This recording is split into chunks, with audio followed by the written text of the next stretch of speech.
L'atelier est baigné d'une lumière ambrée, tamisée par des rideaux de lin. Des étagères débordent de flacons de verre anciens, de résines rares et d'huiles essentielles. L'air est dense. Musc, bois chaud, jasmin, agrumes et un souffle mystérieux de safran flottent entre les tables. Gigi s'avance, les mains effleurant les flacons comme on caresse un trésor. Il inspire profondément, un sourire aux lèvres. Chaque fois que j'entre ici, on sent autre chose. C'est comme si l'air racontait une histoire avant même que je touche quoi que ce soit. Comment est un parfum capable de capturer une émotion? Parfumeur. Tout commence par un sentiment, un souvenir, parfois même un rêve. On choisit les notes de tête, légères, fugaces, elles frappent en premier, puis le cœur, celui qui séduit et captive, et enfin la base, persistante, celle qui reste longtemps après le départ. Je prends une bande de test, l'approche du nez. Le citron éclate, vif. La rose s'épanouit, ronde, enveloppante. La base de bois chaud se glisse doucement, presque tactile. Et ce choix, instinct ou science? Parfumeur les deux. La science pour comprendre les molécules, leur volatilité, leur synergie. L'instinct pour sentir si le mélange respire, s'il a une vie. Un parfum trop calculé reste plat, froid. Des anecdotes. Des fois où une création vous a surpris. Oh oui.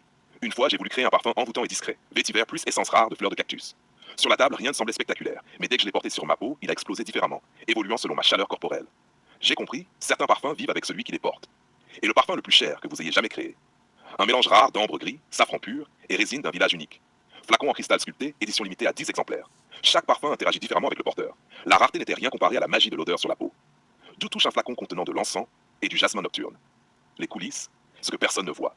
Des semaines, parfois des mois, à tester des combinaisons, à ajuster le dosage au milligramme près. Certaines formules ne verront jamais la lumière. Trop personnelles, trop intenses, mais elles existent, elles vivent ici, dans l'atelier. Et les formules secrètes? Même entre parfumeurs, c'est interdit de partager les proportions exactes. On parle d'inspiration, de texture, jamais de quantité. Et parfois, juste parfois, on échange un ingrédient rare ou une idée olfactive. C'est presque un rituel. Gigi verse une goutte de bois brûlé et de jasmin sur une bande et la porte au nez. L'air devient vivant. Chaque note semble danser autour de lui. C'est incroyable. Chaque parfum raconte un lieu, un moment, presque une personne. Exactement. Les voyages, les souvenirs d'enfance, un marché d'épices, une pluie sur des pierres chaudes, parfois, une personne croisée dans la rue devient muse d'un parfum.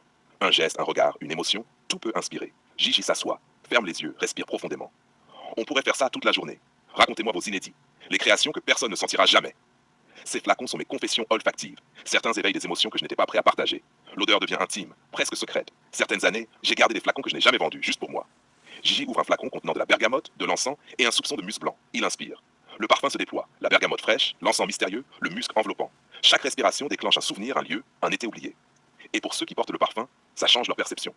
Absolument. Le parfum révèle, transforme. Il interagit avec la peau, l'humeur, l'air autour. Même le moment de la journée change l'expérience olfactive. Un parfum n'est jamais identique deux fois. Gija touche un flacon de rose rare et de bois de santal. Alors, en résumé, votre métier? Parfumeur. Alchimie, entre science, art et émotion. Capturer l'invisible et le rendre tangible. Chaque parfum est une histoire qui continue de vivre selon celui qui le porte. Gigi respire une dernière fois, laisse les odeurs envahir son esprit. L'atelier devient presque vivant, chaque parfum un souvenir, chaque mémoire une note olfactive.